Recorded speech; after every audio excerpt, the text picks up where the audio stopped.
ඉතින් යාළුවනේ ආයිබෝවන් කියලා පිළිගන්නවා අපේ YouTube channel එකට. ඉතින් අද කතා කරන්න යන්නේ Arduino board එක සම්බන්ධව. ඉතින් මේ board එක අපි program කරන්න කලින් මේ board එකේ pin ගැන දැනගෙන ඉන්න ඕනි.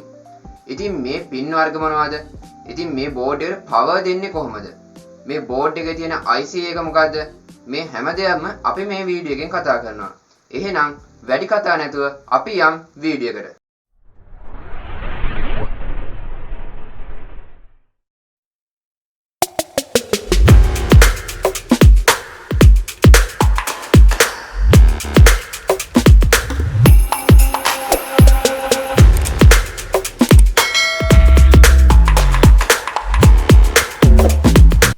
ඉතින් යාළුවනේ මේ තියෙන්නේ Arduino board එක. ඉතින් මේ board එකේ අපි ඉස්සරවම කතා කරමු මේ IC එක ගැන. ඉතින් මේක microcontroller. මේක ATmega 328P වර්ගයේ microcontroller. ඉතින් මේ microcontroller එක තමයි මේ board එකේ හදවත එහෙම නැත්නම් මොලේ කියලා කියන්නේ. ඊළඟට අපි බලමු USB connector එක ගැන.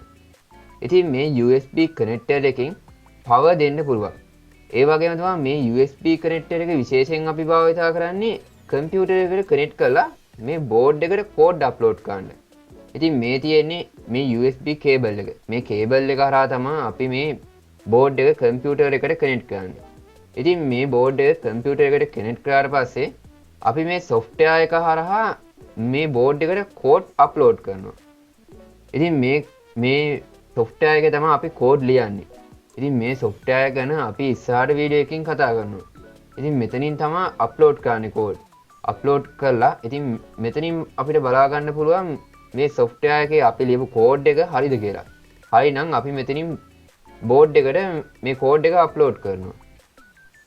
ඊළඟට අපි බලමු මේකට power දෙන්නේ කොහොමද කියලා. ඉතින් මේකට power දෙන්න ක්‍රම තුනක් පමණ තියෙනවා. පළවෙනි එක තමයි මම ඉස්සෙල්ලා කිව්වා වගේ USB connector එක හරහා දෙන්න පුළුවන්.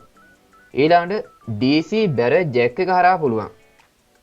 ඉතින් මේ jack එකට 7 voltage ඉඳන් 12 voltage වෙනකන් අපිට voltage එක ලබා දෙන්න පුළුවන්.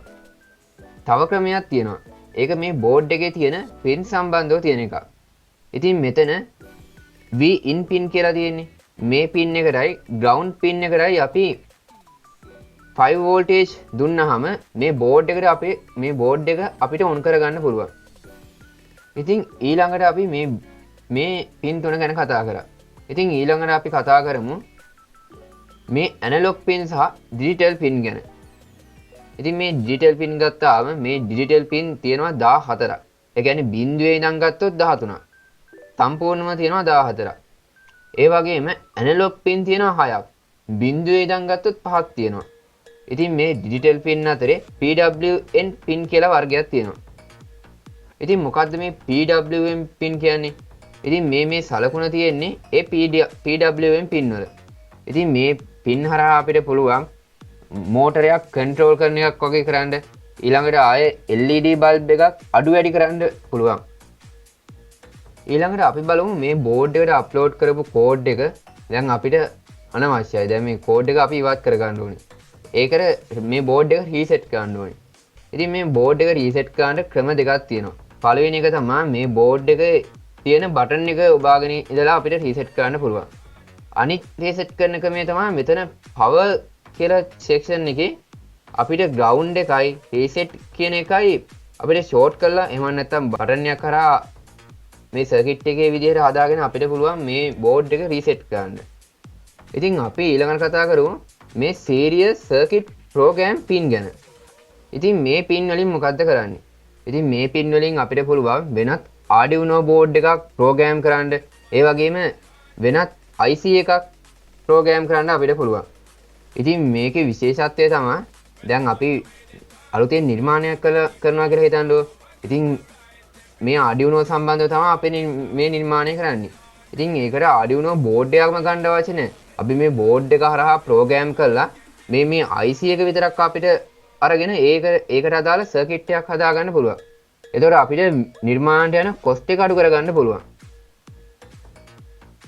ඊළඟට කතා කරන්න යන්නේ අපි ඩිජිටල් පින් වල තිබ්බ TX RX කියන පින් වර්ගය මොනවද?